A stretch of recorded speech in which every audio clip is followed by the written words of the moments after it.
Hi there, it's Dr. Hreiz, and I'm going over the video instructions for your dog or cat's dental procedure today.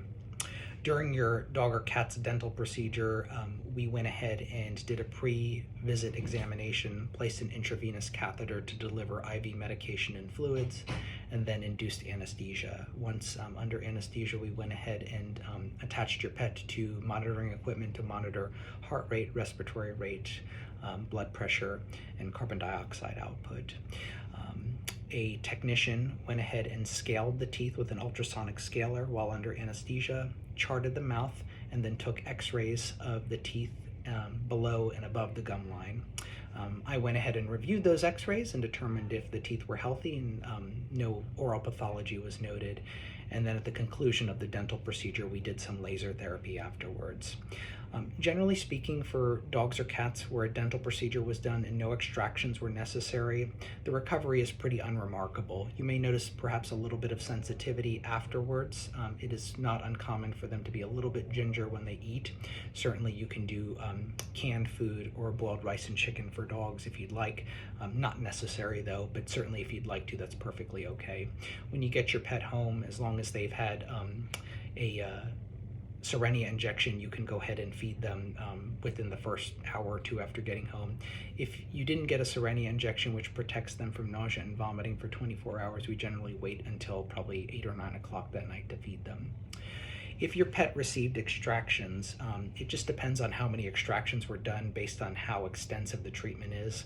For 1 or 2 teeth that don't have significant roots in them, we usually just send home a couple days of pain control, and the recovery is generally very unremarkable, very similar to a normal dental where we don't do any extractions.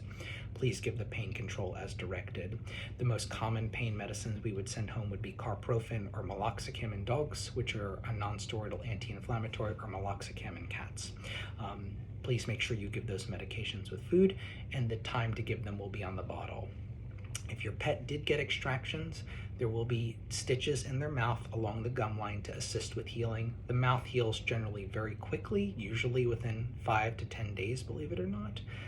However, many times when there are multiple extractions done, dogs and cats are reluctant to eat hard food or kibble, and for that reason, I usually recommend if we even extract 1 tooth, you consider feeding soft or canned food for the first 10 days or so after the surgery. Afterwards, you're more than welcome to add in dry kibble. We do have some patients here that have had all of their teeth extracted and they still prefer dry food, believe it or not. There is a normal amount of discharge that is acceptable after extractions have been done. As the mouth is healing, you'll generally see that is a little bit more drool than normal, and that drool may have a pink tinge to it. That is completely normal and can be normal for up to several days after the procedure. If you notice any frank red blood or excessive amounts of blood, certainly let us know. Most dogs or cats that had extractions done will have local anesthesia or a nerve block performed at the site of the extractions, just like you or I would get at the dentist. Those blocks on average can last anywhere from 8 to 36 hours, depending on the medication we put in there. It is normal for you to see a little bit more drool at those sites, so don't be alarmed by that. Other than that, nothing really else to add other than expect them to be a little bit more sleepy and lethargic the evening of the procedure. They'll act more like themselves in the coming days. If you have any other questions or concerns, by all means, reach out to us via text or email. Thanks. Bye-bye.